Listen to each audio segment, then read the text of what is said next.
Hey, welcome back to my channel Office 365 Guide. Today I bring you another tutorial on Azure Functions.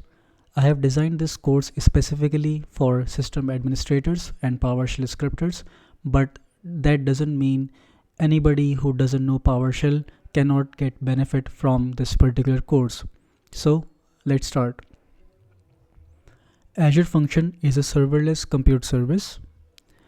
Function is basically a small piece of code which you can run in Azure Functions without having to worry about the underlying infrastructure or the server that it is running on. Let's talk about serverless computing. Serverless computing is basically platform as a service. Traditionally, if I would want to run my code, then I will need to build my server. I will need to build the whole environment, like installing the software development kit for that particular language. Then I would be able to create and run my code. But with serverless computing, programmers or scripters, they only need to focus on writing the code, and the underlying infrastructure will be provided to you by the cloud provider, in our case Azure. So we don't have to worry about the infrastructure. We just need to build our code and run it. Let's talk about some key features.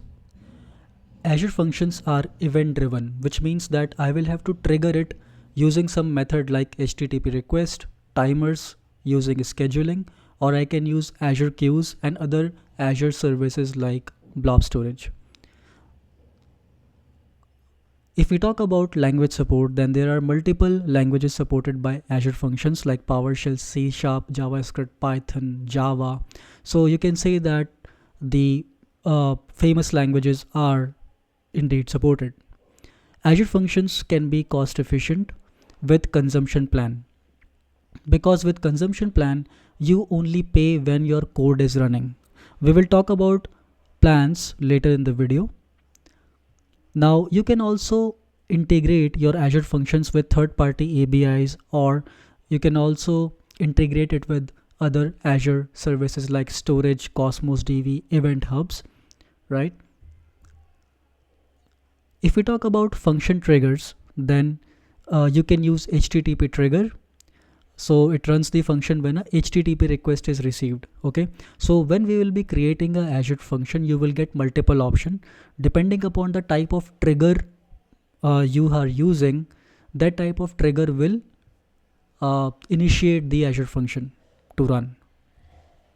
They could be timer trigger, then queue trigger, and event grid trigger. By the way, queue trigger and event grid trigger, all these are Azure based services. Okay, we also have blob trigger, which basically means that whenever there is a file is added, let's say to the blob storage, then the function can be triggered, and based upon what you have written in the code, that particular thing will be executed. If we talk about deployment options, we can directly do it from the portal. We have Azure CLI, which is command line. Then we have Visual Studio Code or Visual Studio, which basically you can integrate or add the extension for Azure Functions, and you can directly deploy it from your VS Code or Studio to the Azure portal. We have other options like GitHub and Azure DevOps. This course mainly focuses on the portal, Azure portal. Okay, so we will see that in action shortly. Now I want to talk about plans. Okay, there are three major plans that I will be discussing here. So first one is the consumption plan. Consumption plan is pay per execution. Okay, as the name suggests, you will pay when the code is running. There are some caveats and some benefits of this consumption plan is that it is cost effective and it scales automatically based on the traffic.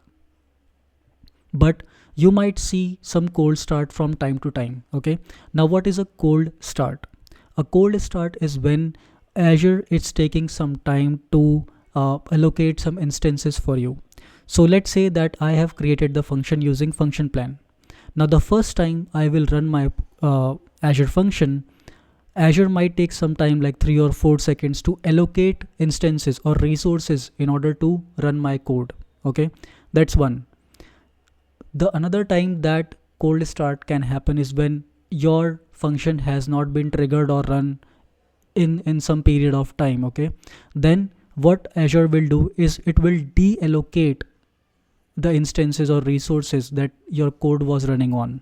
Okay, and next time you will initiate or trigger the code, it will again take 3 to 4 seconds or maybe 5 seconds, that depends, and there will be a cold start. The second plan is premium plan. Premium plan has more resources. There are no cold starts because premium plan gives you pre-warmed instances, so your underlying hardware or infrastructure is always ready to run your code. Okay, there are no cold starts here. It also provides virtual network supports, therefore you can also control the traffic. The last one that this course is revolving around is dedicated plan, and this runs on Azure service plans. Okay, it is ideal for predictable workloads. By predictable workloads, I mean to say that when you know that this much amount of traffic will be coming to your network and your app service plan is able to handle that without requiring more instances or more scaling, right, then you can go with dedicated plan. The benefits of dedicated plan, that is, it's your cost is predictable, right, and if you're sure about your traffic, then it's the right thing to do to go with Azure app service plan.